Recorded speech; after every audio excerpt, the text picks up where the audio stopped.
નમસ્કાર, આપ જોઈ રહ્યા છો CNCC ગુજરાત। આજ રોજ તારીખ 6 ડિસેમ્બરના રોજ ભારત રત્ન એવા ડોક્ટર બાબા સાહેબ આંબેડકરના નિર્વાણ દિન નિમિત્તે પાટણમાં બગવાડા દરવાજા આવેલ ડોક્ટર બાબા સાહેબ આંબેડકરની પ્રતિમાને કોંગ્રેસ સમિતિ દ્વારા તેના જિલ્લા પ્રમુખ ગેમરભાઈ દેસાઈ તથા કોંગ્રેસના બીજા કાર્યકરોએ તેમની પ્રતિમા ઉપર ફૂલોના હાર ચડાવી તેમને શ્રદ્ધાંજલિ આપી।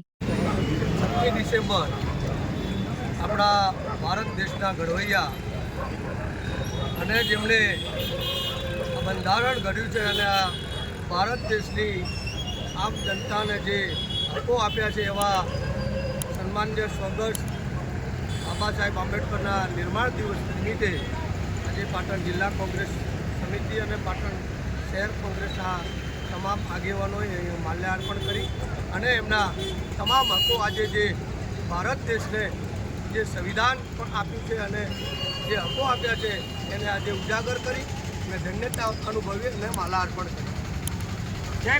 રિપોર્ટર નીલકમલ ચૌહાણ, પાટણ।